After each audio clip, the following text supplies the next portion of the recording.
Sara, she is just like you.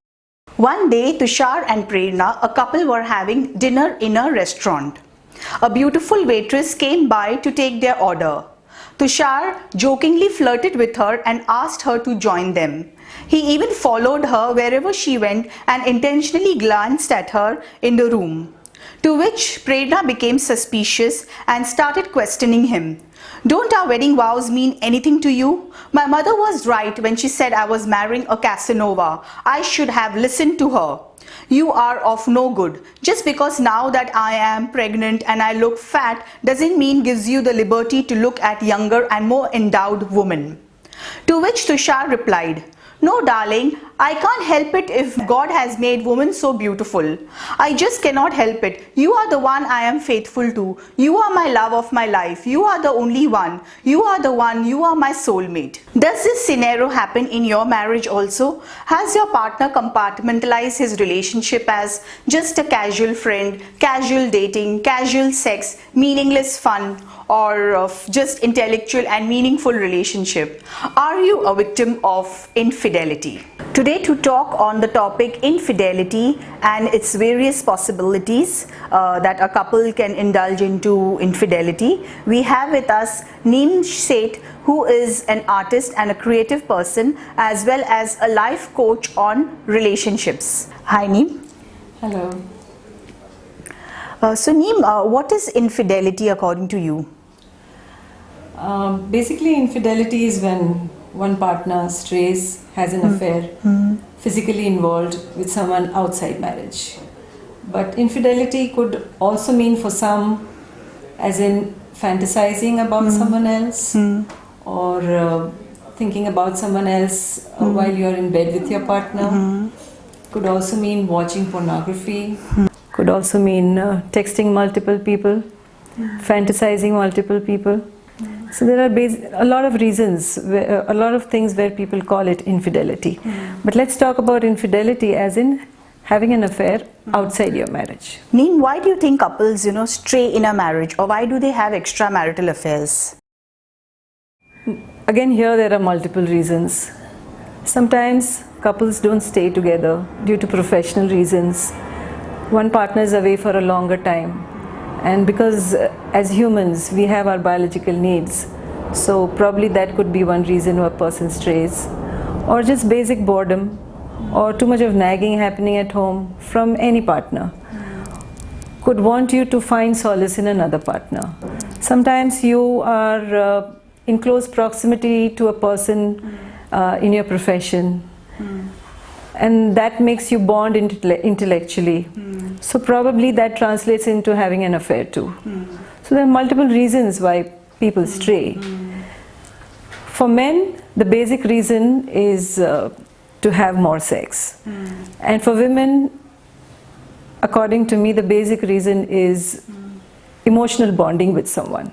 If they're not finding it at home, they will go looking for it elsewhere. Author George Leonard has said that couples or when partners have a lot of dating partners before marriage are quite likely to stray after marriage. Is it true? Well, the fear of having multiple partners is gone, right? So probably yes, that they do not think too much about having a second partner outside marriage. It's like, you've tasted blood, so doesn't matter once or doesn't matter twice, or maybe 100 times. But what I think is some people who have indulged in sex before marriage, especially men, they become more faithful after they are married, because they realize the need to be faithful. Like you said, flirting, fantasizing or watching porn is, sometimes a part of the game. Couples do that, very often. But to what extent is it a sin? To what extent does the thought actually translate into action? Rarely, but yes, sometimes men do come out in the open, as in they would brag to a friend, because for them it's a feather in the cap. But women generally keep it under wraps. Even if they have multiple relationships, they would not be talking about it due to the social stigma. There have I have an experience of a client who has come to me saying that my husband is having an affair and she doesn't know what to do about it, because she feels that confronting him or probably even breaking away from the marriage could probably she loses out on financial security or the peace in her marriage. So she pretends she doesn't know about it and keeps quiet and just lets it happen. And she says, her words to me was that as long as he comes back home to me in the night and he's my husband, society calls him my husband, so I don't care. Sometimes couples, both men and women, may have affairs outside marriage. But do you think they are able to take ownership for the same? Would they be able to be true to themselves and come out in the open and take, ownership for their behavior? Probably sin is when you physically have an affair or you're physically committing yourself to someone. Well, Kama Sutra says, when I talked about watching porn or even fantasizing, thinking about someone else, role playing, Kama Sutra itself says to bring the spark into your bedroom. These are ways to bring more spark into your bedroom. So, and it also depends on the partners whether they consider what they consider as a sin. How does a partner react when he or she discovers, that his partner is having an extramarital affairs or is, or there is infidelity in their marriage? It all depends on the maturity of the person.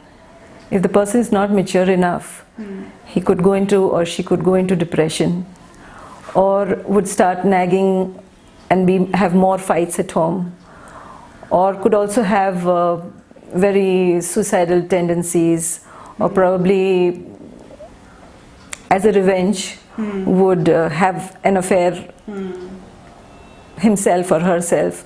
I know of a person whose husband had an affair with a close relative actually, and just to get back at him, she knew of a person who was already interested in her. So she had a torrid affair with him just to get back at her husband, and that ended the marriage in fact. So if you are mature enough, you may talk it out. If you think it's just a passing phase, you let it die down, give it a cooling period, or probably try to understand, talk to yourself inwardly as to what is the person lacking, what am I not able to give the person, that the person has to have an affair outside marriage. Or probably if you're mature enough, sit down and talk. You have to save the marriage because there are a lot of stakes involved, there are children involved, there's society involved, and we all live in society. So we need to have a mature approach to this. Neem, what according to you is the last take-home factor for our viewers who are watching us worldwide? What can couples do in order to safeguard their marriage against infidelity? Here I would say the first thing is when you choose your partner, see that you have good vibes for each other and follow your instincts. Don't be forced into a marriage. And once you're married, probably love and respect. That's the basic bond in a marriage. If you have it for each other, it's going to last forever. And as you grow, because in the beginning years of your marriage, you're busy setting up life, having children, in-laws, setting up your careers. But later on in life, there's a time when things get settled, you have more time, there's more energy left. So have a hobby together, probably something which is of the same interest. So that could channelize energies and give you less thought of straying.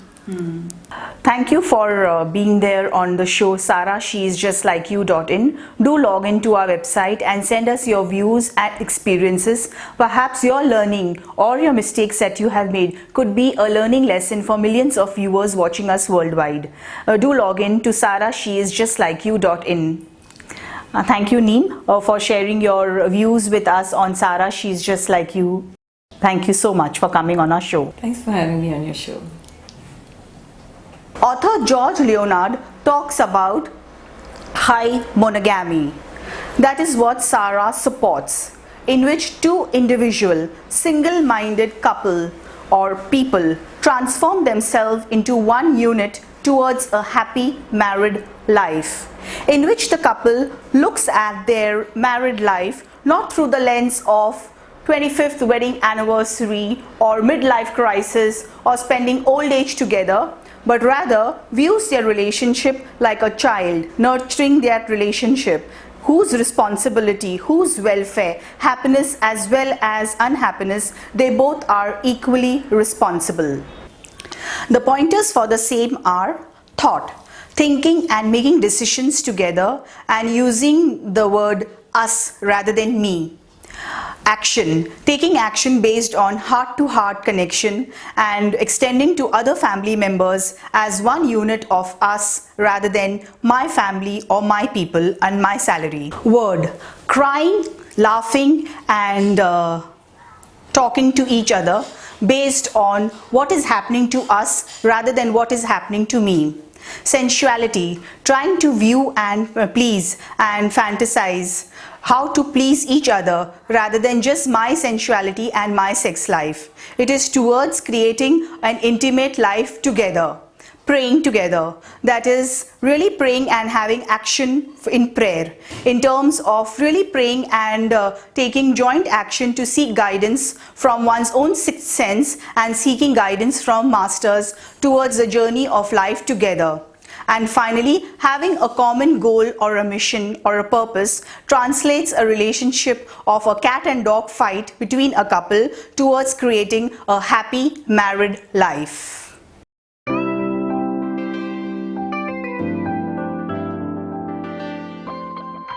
Sara, Sara, Sara, Sara, she is just like you. Sara, Sara, Sara, Sara, she is just like you. No more tears, no more doubt, no more pretense. Now I will walk along the path of happiness. My heart is brimming with courage and joy, and I will grow with my might every day. Sara, Sara, Sara, Sara, she is just like you. Sara, Sara, Sara, Sara, she is just like you.